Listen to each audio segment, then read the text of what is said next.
Hello everyone. Today we have a huge collection of Kenny G CDs. We're going to go through our collection so far that I've been managed to gather over the course of the last so many years that I've been collecting CDs. I've been collecting CDs, believe it or not. I've been collecting them for a while now. I'm 23 years old and I've been collecting them for a while. Why do I collect them? Because I like to listen to music on CDs. I noticed about compact discs, like they seem to be clean and elegant. Just like vinyl, almost. However, let's get into this. So this is Kenny G, G-Force. Hence the name. G, digital stereo. ARCD8192. It's Arista. However you pronounce it, I pronounce it Arista. Because you get all the... So it looks like you got 8 tracks on this CD from 1983. You know something? This is fascinating. They didn't really have CDs until about the mid-80s when they really started taking off. And the first commercial successful CD was sold in Japan. So that's this one right here. Not the first successful one, but looks like there's no mode codes or nothing. So it's an original press sometime from the 80s. I was going to say 83, but they didn't really press them in the United States, for the United States, until like 84. So if this is really from 83, this is a really old CD. I mean, it's beyond old. I'm almost going to say it'd have to be vintage by now. So...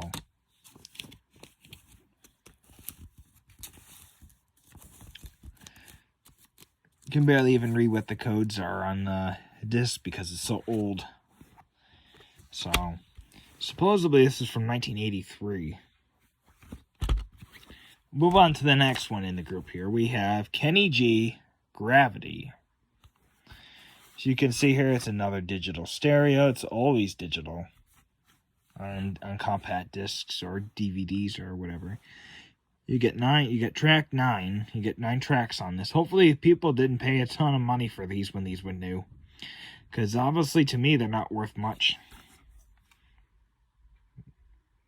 They're not really worth that much. So, because keep in mind this guy only played saxophone, classical music, which isn't really valuable these days. Apparently back in the 80s, he came on and he just wowed the people away with classical music, which I think it's awful. That's just my point. That's just my opinion. But if you can see, it says 1985, Arista Records Industries. Keep in mind, that's how Whitney Houston got started. She got started on this label, so did Kenny G. So, you see here. So, looks like we have February of 88. That's the print date on there. So, this CD here that's when it was mastered. So I figure about another 2 to 4 months before it gets to the stores. So I'm going to say it's probably a late 88 release. Sometime in 88.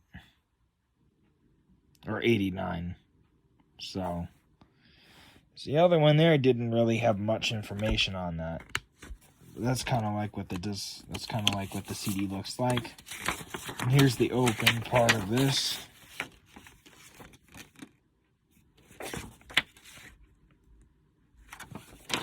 So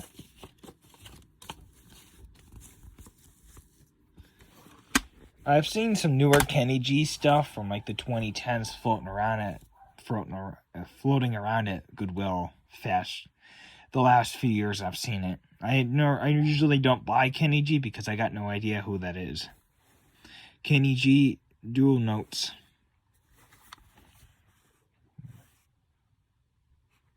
Oh, I forgot to tell you what okay, so this one right here was 8282. I think that's what it says. The first one was 8192, so they're kind of getting close with the catalog numbers. This one is 8496, so this one's supposedly from 1986. Looks like he did back-to-back albums for 85 to 86. Now, for the reality here is that's what the CD looks like. Reality, this one right here could have been manufactured in 86. However, I'd have to clean the back of it to see if it's really manufactured that year.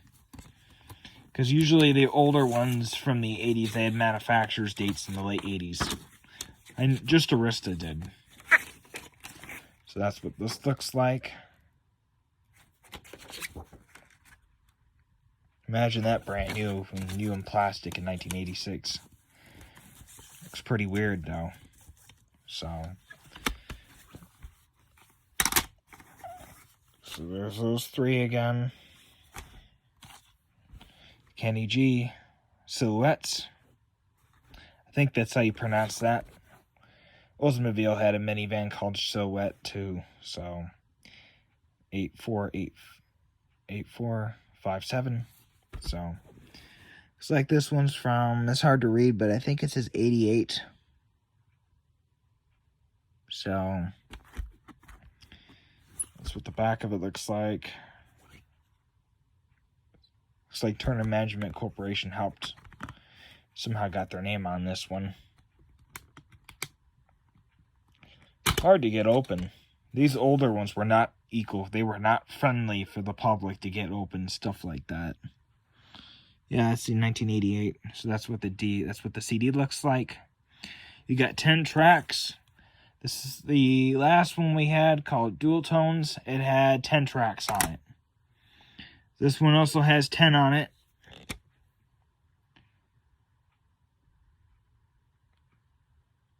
There's no mold codes on this one, so this is an original 1988 release. Right here, original. It might be, it might not be. The only way I had to tell is to go on Discogs and look and see what people know these days. 88 was about the time period when they started doing stuff like this. 87, 88. So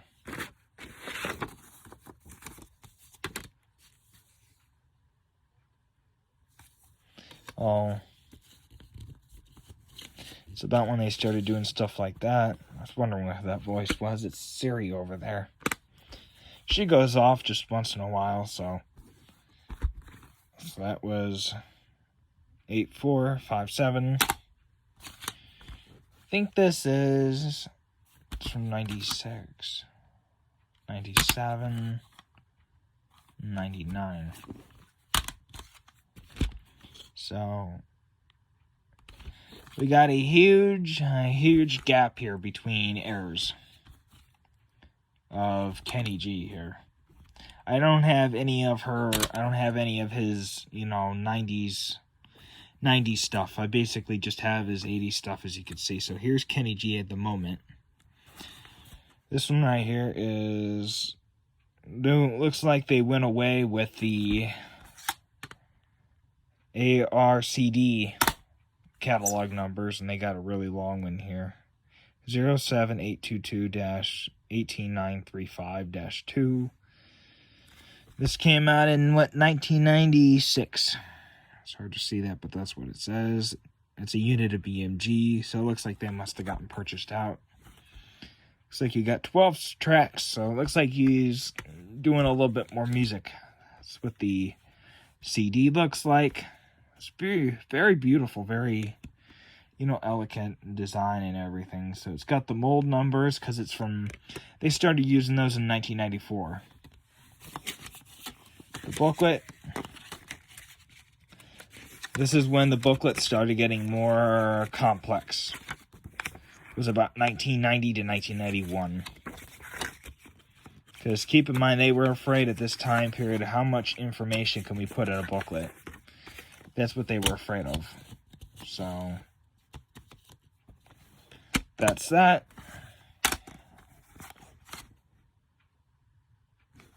So, and then after that, looks like we have Kenny G's Greatest Hits.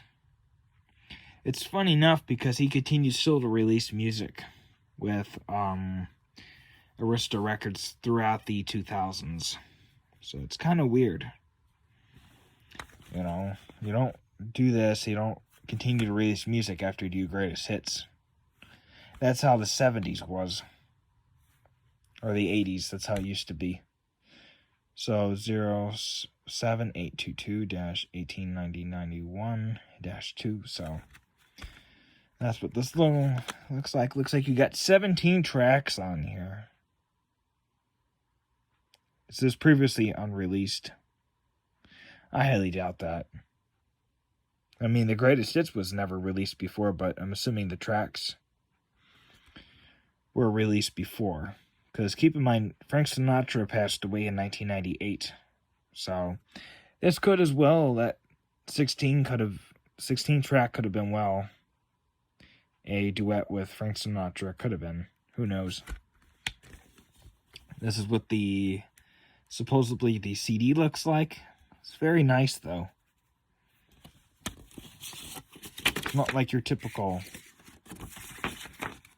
That's how you can tell because that lines up really nicely over there.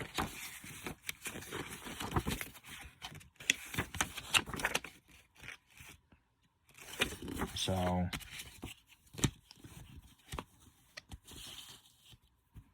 that's that. So I'll show you how they changed over the years. They still say it's digital stereo, so the older ones, they set it on the other side. And here's the last one that we managed to have. The classics in the key of G. Kenny G. So this is digital stereo 07822-19085-2. So I noticed this is from 1999. This is when they started writing the characters a little bit smaller. You get 10 songs again, so you're going back with your classic Kenny G back from the 90s. Back from the 80s. So you got your classic. So he's trying to do it like a nostalgic retro kind of vibe on this album, it looks like. So that's what it looks like to me. Because looking at the other ones, that's what it looks like. So it was manufactured and distributed by Arista, which means that they're still making their own stuff. However, Sony bought Arista Records in 2017 to try to revive the label. So this is what the CD looks like from 1999. So let's see what the booklet looks like.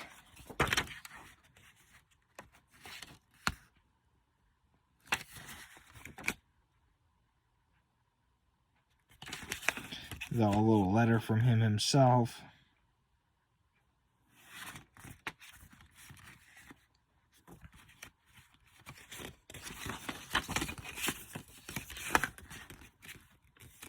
Sorry, me fumbling around with this.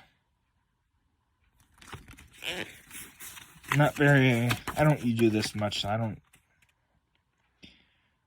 do CDs like these very often, so. It's beautifully done, though.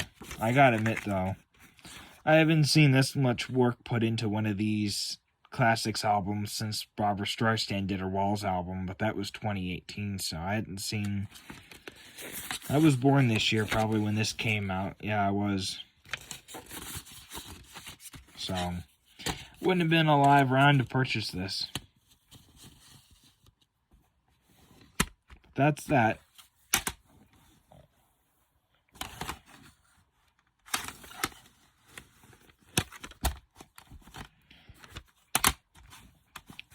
So let's take a look at the. If I can get them all to. There we go. I was afraid I wasn't going to be able to do that. You can see where it says digital stereo on each one. Yeah, when I said about the late 90s is when they started making the lettering smaller. They started to. And then I noticed in some of these newer CDs that I have, they kind of made them bigger. They're starting to make the lettering bigger again.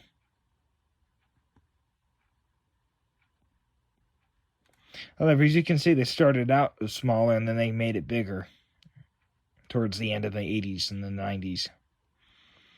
And then they made it smaller again. So it's constantly, it's like a fad. It keeps going in and then it comes back out and then it goes in. So interesting though, isn't that? So there's about 16 years here of music. So, as always, thanks for watching. Hope you enjoyed this video. See you in the next one. Peace out, as always. Super Satin Productions. Super Satin Productions.